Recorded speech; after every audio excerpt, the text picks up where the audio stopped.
aliyo sa tanan.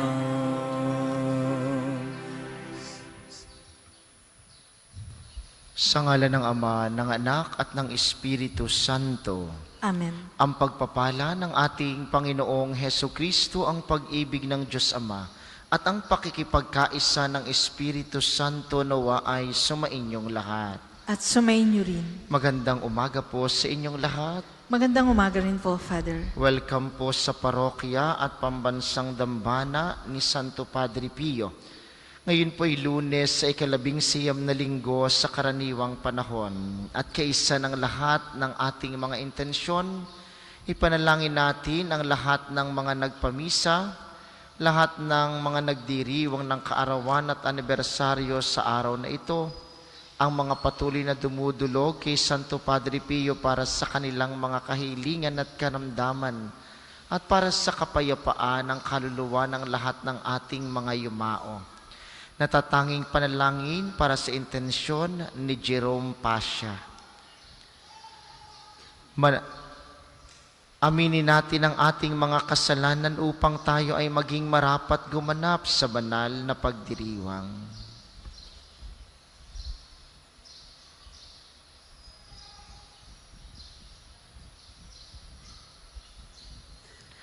Inaamin ko sa makapangyarihang Diyos at sa inyo mga kapatid, na lubha akong nagkasala sa isip, sa salita at sa gawa at sa aking pagkukulang. Kaya isinasamo ko sa mahal na Birheng Maria, sa lahat ng mga anghel at mga banal, at sa inyo mga kapatid, na ako'y ipanalangin sa Panginoong ating Diyos. Kaawaan tayo ng makapangyarihang Diyos, patawarin tayo sa ating mga kasalanan, at patnubayan tayo sa buhay na walang hanggan. Amen. Panginoon, kaawaan mo kami. Panginoon, kaawaan mo kami. Kristo, kaawaan mo kami. Kristo, kaawaan mo kami.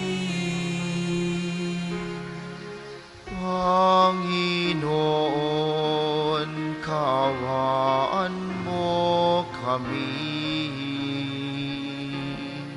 Panginoon, kaawaan mo kami.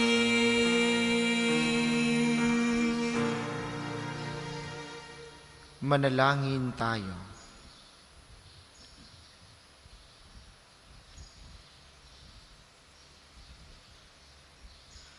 Ama naming makapangyarihan, manatili kang kapiling ng iyong sambayanan na iyong laging kinahahabagan at pinagbibigyan, upang ang itinampok ng iyong pamumuno at pagsubaybay ay muli mong ikalugod at panatilihin mong kinalulugdan sa pamamagitan ni Hesukristo, kasama ng Espiritu Santo magpasawalang hanggan.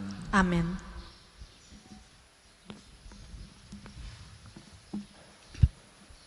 Pagbasa mula sa aklat ni Propeta Jeremias. Nang taon ding iyon, ng ika-5 buwan ng ika-4 na taon ng paghahari ni Sedekias sa Huda, si Jeremias ay kinausap ni Ananias, anak ni Propeta Asur ng Gabaon. Sila nauwi nasa patio ng templo, sa harapan ng mga saserdote at ng mga tao.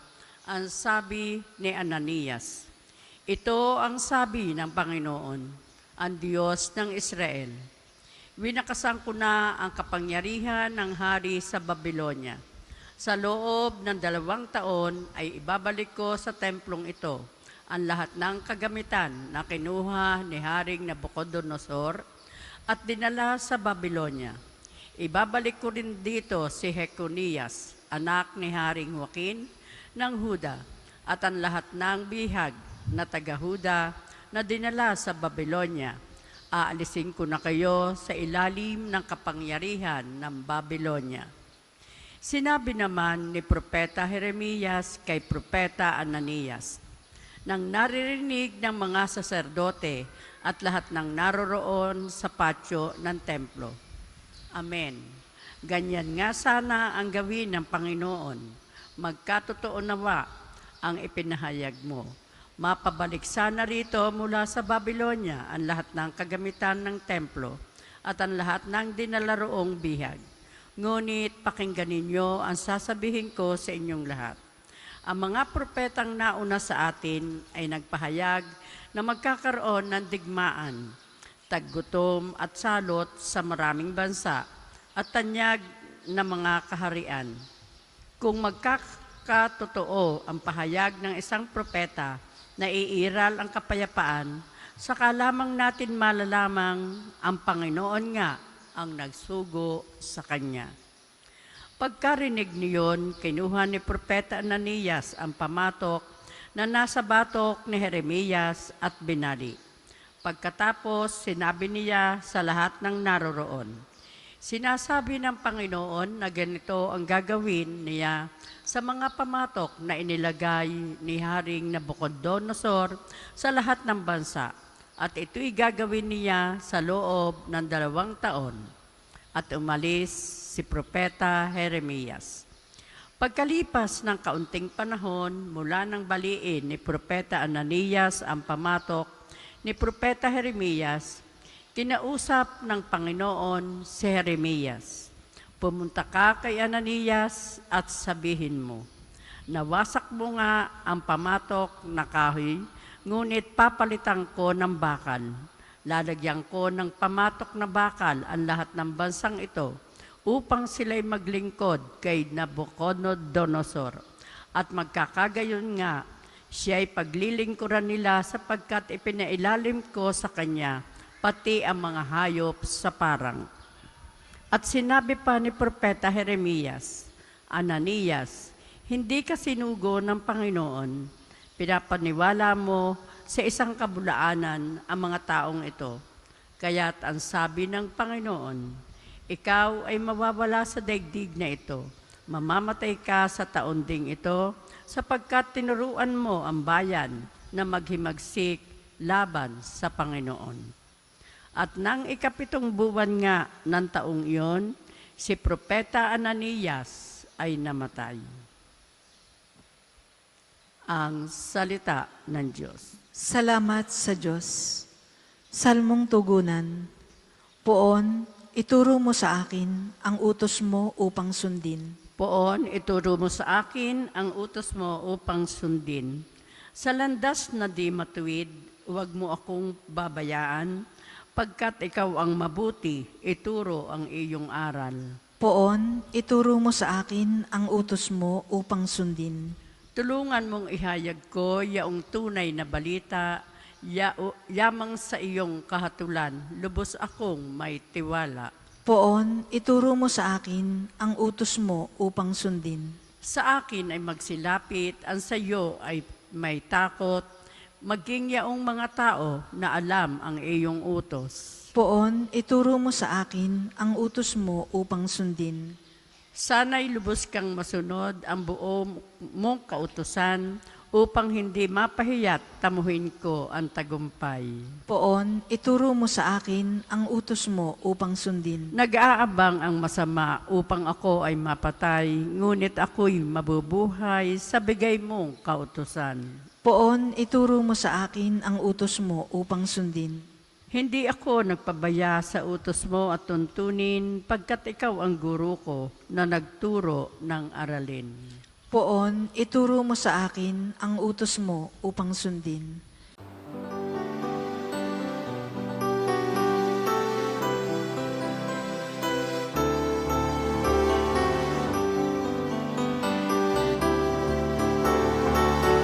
Alleluia, alleluia, alleluia, alleluia, alleluia, alleluia, alleluia. Alleluia, Alleluia, Alleluia. Alleluia, Alleluia, Alleluia, Alleluia.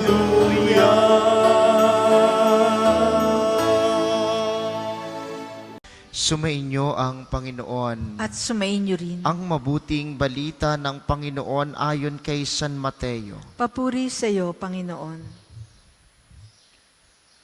Noong panahong iyon, nang marinig ni Jesus ang pagkamatay ni Juan Bautista, siya'y sumakay sa isang bangka at nag-iisang pumunta sa isang lugar na ilang.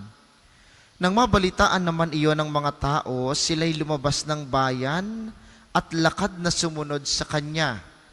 Paglunsad ni Jesus sa dalampasigan, nakita niya ang napakaraming taong iyon. Nahabag siya sa kanila at pinagaling niya ang mga may sakit na dala nila. Nang dapit hapon ay lumapit sa kanya ang mga alagad. Sinabi nila, "Ilang ang puok na ito at malapit nang lumubog ang araw. Papuntahin na po ninyo sa mga nayon ang mga tao upang makabili ng kanilang makakain." Hindi na sila kailangang umalis pa, sabi ni Jesus. Kayo ang magbibigay sa kanila ng makakain. Sumagot sila, 5 po ang tinapay at 2 isda na naririto. Dalhin ninyo rito, sabi niya. Pinaupo niya sa damuhan ang mga tao. Kinuha ang 5 tinapay at 2 isda.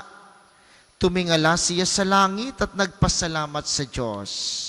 Pinagpira-piraso niya ang mga tinapay at iniutos sa mga alagad na ipamigay iyon sa mga tao. Kumain silang lahat at nabusog. Tinipon ng mga alagad ang lumabis at sila'y nakapuno ng 12 bakol ng pira-pirasong tinapay. May 5,000 lalaki ang kumain bukod pa sa mga babae at mga bata.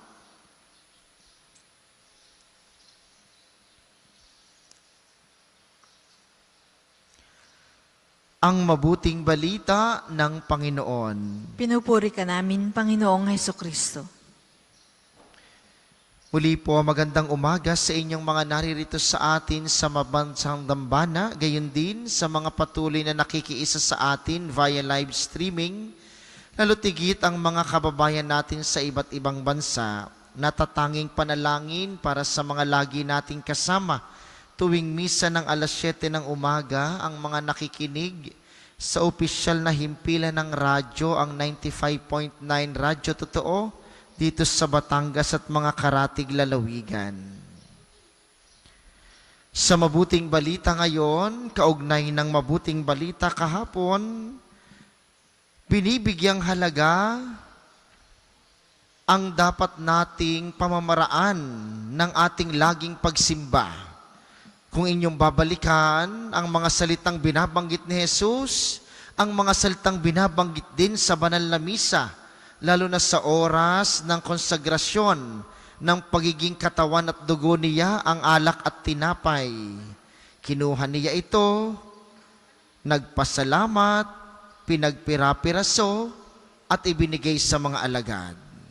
Mga minamahal, sa banal na misa, tanging tinatanggap natin si Kristo, ang tunay na tinapay ng buhay. Kaya nga po, lagi nawa at pagsumikapan natin na sa tuwing dadalo tayo ng misa, makapagkomunyon tayo, makatanggap tayo kay Kristo. Siya na laging papawi sa ating mga kasalanan, siya na magpapagindapat sa ating mga kahinaang nagagawa sa buhay. Subalit gusto ko po kayong dalhin sa pagninilay sa bandang gitna ng mabuting balita. Ang sabi ni Jesus, kayo ang magbibigay sa kanila ng makakain.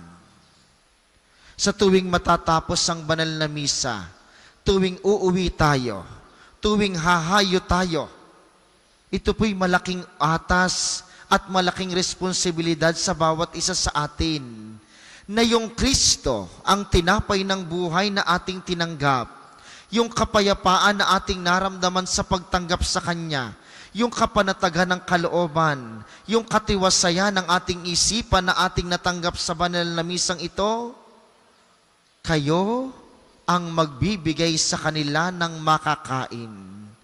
Mga minamahal, sa mga makabagong muka ng kagutuman sa panahong ito, hindi po sa tinapay o sa pagkain lamang nagugutom ang tao ngayon. Hindi lang sa inumin na uuhaw ang mga tao ngayon. Marami gutom sa pagmamahal, uhaw sa pangunawa, gutom sa pag-intindi, uhaw sa pagkalinga. Kayo ang magbibigay ng makakain para sa kanila. Sinasabi po sa atin ng Panginoon sa araw na ito, ang ating pananagutan matapos na siya'y ating tanggapin. Hindi po sapat na nasa atin lamang si Kristo. Hindi tama na panatilihing nasa puso lamang natin si Kristo. Si Kristo'y dapat ibinabahagi sa ating kapwa, lalo na sa mga nangangailangan. Huwag niyong isipin kailangan niyong lumayo, kailangan niyong humanap ng mga nagugutom. Ang inyong mga asawa, ang inyong mga anak, ang inyong mga kasama sa bahay, ang inyong mga katrabaho, ang inyong mga kaibigan, sila ay dapat nating binabahaginan ng Kristong tinanggap natin sa banal na misa. Nawa po sa banal na misang ito, mga minamahal, habang ating pinapahalagahan si Kristong ating tatanggapin sa komunyon, inyo pong ibulong sa Kanya, sabihin ninyo, Panginoon, bigyan mo po ako ng isang mapagbigay na puso.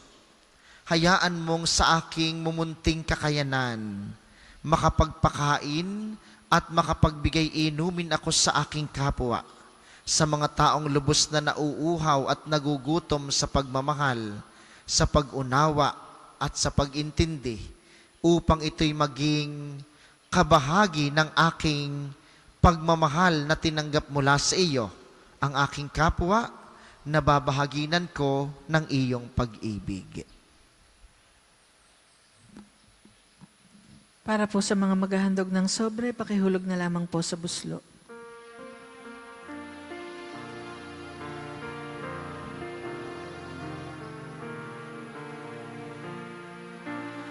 Tinatanggapin ang alay na ito, mga biyayang nagmula sa pagpapala mo.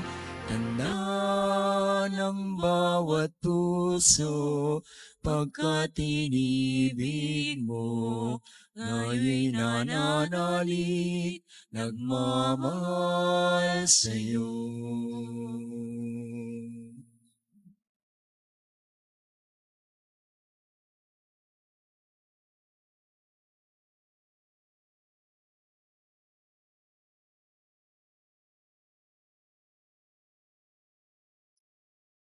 Ang lahat po ay magsitayo.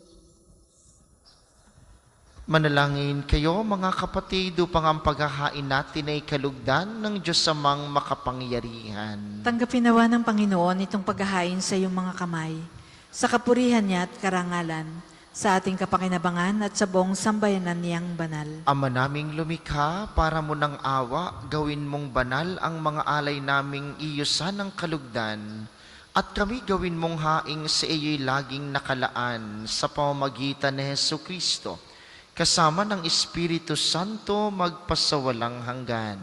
Amen.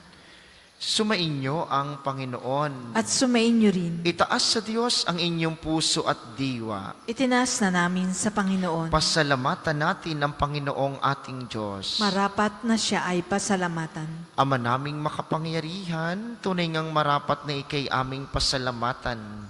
Pinagbibigyan mong ito'y aming maihayag kahit na ito'y walang anumang maidaragdag sa kadakilaang sa iyo ay likas. Sa pagpupuri namin ang nakikinabang ay kami ring iyong pinakikiharapan sa pamamagitan ng iyong anak na minamahal. Kaya, kaysa ng mga anghel na nagsisiawit ng papuri sa iyo ng walang humpay sa kalangitan, kami nagbubunyi sa iyong kadakilaan. Banal ka kung may kapal, banal ang iyong pangalan. Banal ang iyong kaharian, langit lupa'y nagpupugay sa iyong kadakilaan. Dinarakilan ng lahat ang naparito mong anak, na siyang nagmulat sa bulag, sa pilay ay nagpalakad, at nakiramay sa lahat. Kung hindi po kayang lumuhod, manatili pong nakatayo ng may paggalang. Amang banal, nagpapasalamat kami sa iyong kadakilaan, karunungan at pagmamahal na nababakas sa lahat ng iyong kinapal. Nilikha mo ang tao na iyong kalarawan, ipinamahala mo sa kanya ang sanlibutan, upang pangasiwaan ang lahat ng nilikha mo bilang paglilingkod sa iyo. Nung ikaw ay talikdan ng tao sa pagsuway niya sa pagmamahal mo, hindi mo siya pinabayaang panaigan ng kamatayan. Buong awa mong tinutulungan ang naghahanap sa iyo upang ikaw ay matagpuan.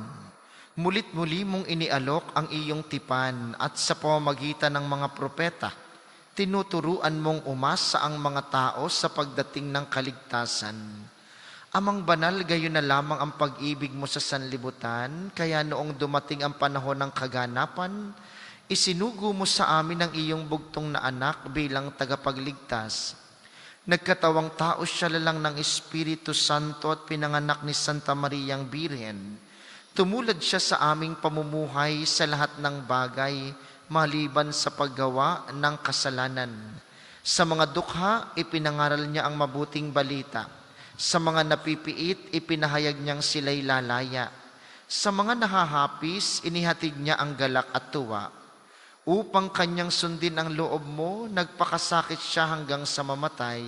Sa kanyang muling pagkabuhay, nilupig niya ang kamatayan at binigyan kami ng bagong buhay. Upang kami sana ay huwag nang mamuhay para sa sarili lamang, kundi para sa Kanya na namatay at muling nabuhay, para sa aming tanan. Isinugo niya, Ama, mula sa iyo ang banal na Espiritu. Ito ang unang bunga ng handog mo sa mga sumasampalataya, upang sa pagbibigay kaganapan sa gawaing sinimula ng anak mo, malubos ang kabanalan ng lahat ng mga tao. Ama, isinasamo naming pabanalinawa ng banal na Espiritu ang mga handog na ito, upang maging katawan at dugo ng aming Panginoong Hesukristo sa pagdiriwang namin ng dakilang misteryong ito, ng kanyang inihabilin sa amin bilang tipan na walang hanggan. Ama naming banal, noong dumating ang panahon upang parangalan mo ang iyong anak, kanyang ipinakita na mahal niya ang kanyang mga tagasunod na nasa sanlibutan, at ngayon ipinakikita niya kung hanggang saan ang kanyang pag-ibig sa kanila. Habang naghahapunan siya at ang mga alagad, hinawakan niya ang tinapay, pinasalamatan kaniya, pinaghati-hati niya iyon, iniabot sa kanyang mga alagad at sinabi, "Tanggapin ninyong lahat ito at kanin, ito ang aking katawan na inihahandog para sa inyo."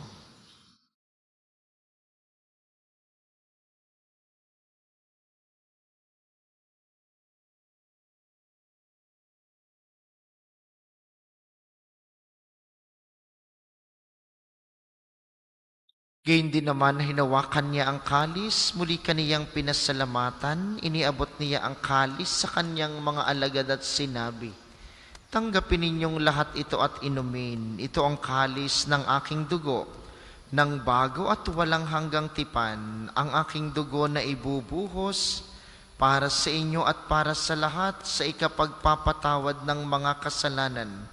Gawin ninyo ito sa pag-alala sa akin."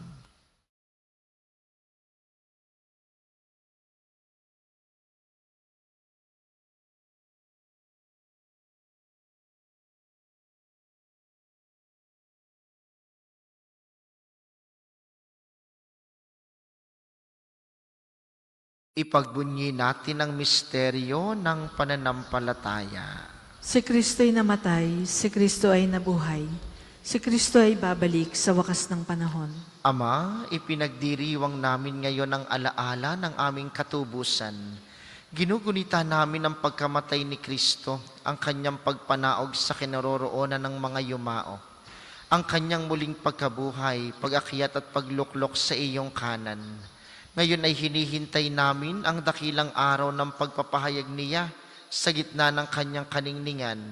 Kaya't inihahandog namin sa iyo ang kanyang katawan at dugo, ang haing kalugod-lugod sa iyo at nagliligtas sa mundo. Ama, tunghayan mo ang handog na ito na ipinagkatiwala mo sa iyong simbahan. Sa iyong kagandahang loob, marapatin mong sa aming pagsasalo-salo, sa isang tinapay at kalis na ito, kaming pinagbuklod ng Espiritu Santo bilang isang katawan ay maging buhay na handog ng papuri sa iyong kadakilaan kay Kristo. Ama, alalahanin mo ang lahat ng pinatutungkulan namin ng paghahandog na ito, ang aming Obispo Gilbert, ang tanang mga obispo at buong kaparian, at ang lahat ng naririto ngayon at ang buo mong sambayanan, ang lahat ng mga tao na pawang tapat at wagas sa paghanap sa iyo. Alalahanin mo rin ang lahat ng yumao sa kapayapaan ni Kristo at ang lahat ng pumanaw na may pananampalatayang ikaw lamang ang nakakaalam. Amang maawain, loobin mong kaming iyong mga anak ay magkamit ng pamanang langit. Makapiling nawa kami ng Ina ng Diyos, ang mahal na Birheng Maria, ni San Jose na kanyang esposo, ng mga apostol at ng lahat ng mga banal. Sa iyong kaharian, kaisa ng tanang kinapal na ligtas na sa kasalanan at kamatayan, kami magpupuri sa iyo sa pamamagitan ng aming Panginoong Hesukristo, na siyang pinagdaraanan ng bawat kaloob mo sa aming kabutihan. Sa pamamagitan ni Kristo, kasama niya at sa Kaniya, ang lahat ng parangal at papuri ay sa iyo, Diyos samang makapangyarihan, kasama ng Espiritu Santo, magpasawalang hanggaan. Amen. Amen. Amen.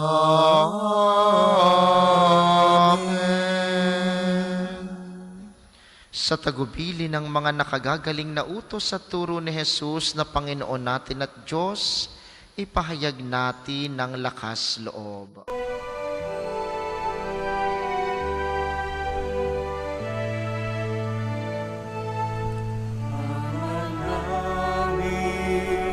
Sumasalangit ka, sambahin ang ngalan mo, mapasa amin ang kaharian mo, sundin ang loob mo. Dito sa lupa para ng sa langit, bigyan mo po kami ngayon ng aming kakanin sa araw-araw at pagnawarin mo kami sa aming mga sala para ng pagpapatawad namin sa nagkakasala sa amin. At huwag mo kaming ipahintulot sa gusto, at iadya mo kami sa lahat ng masama. Hinihiling namin kami iadya sa lahat ng masama pagkalooban ng kapayapaan araw-araw. Iligtas sa kasalanan at ilayo sa lahat ng kapahamakan, samantalang aming pinananabikan ang dakilang araw ng pagpapahayag ng tagapagligtas naming si Hesukristo. Sapagkat iyo ang kaharian at ang kapangyarihan at ang kapurihan magpakailanman. Amen. Panginoong Heso Kristo, sinabi mo sa iyong mga apostol, kapayapaan ang iniiwan ko sa inyo. Ang aking kapayapaan ang ibinibigay ko sa inyo. Tunghayan mo ang aming pananampalataya at huwag ang aming mga pagkakasala. Pagkalooban mo kami ng kapayapaan at pagkakaisa ayon sa iyong kalooban. Kasama ng Espiritu Santo magpasawalang hanggan. Amen. Ang kapayapaan ng Panginoon ay laging sumainyo. At sumainyo rin. Magbigayan kayo ng kapayapaan sa isa't isa.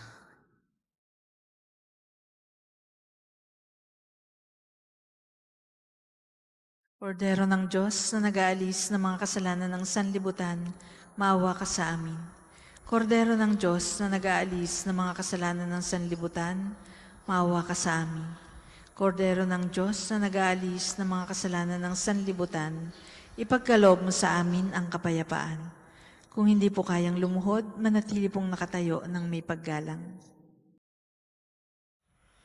Ito ang kordero ng Diyos, itong nag-aalis ng kasalanan ng sanlibutan, mapalad ang mga inaanyayahan sa kaniyang piging. Panginoon, hindi ako karapat-dapat na magpatuloy sa iyo, ngunit sa isang salita mo lamang ay gagaling na ako.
Manalangin tayo. Ama naming mapagmahal, kaming pinapagsalo mo sa banal na pakikinabang ay iyong tuwangan sa ginagawa namin sa araw-araw, upang kaming hindi mo pinagkakaitan ng pagsubaybay, ay gawin mong marapat sa lubos na kaligtasan sa pamamagitan ni Hesu Kristo, kasama ng Espiritu Santo magpasawalang hanggan. Amen. Maraming salamat sa ating mga tagapaglingkod at sa inyo pong lahat na nakiisa sa ating banal na pagdiriwang. Maraming salamat sa inyo. Lagi po kayong mag-iingat.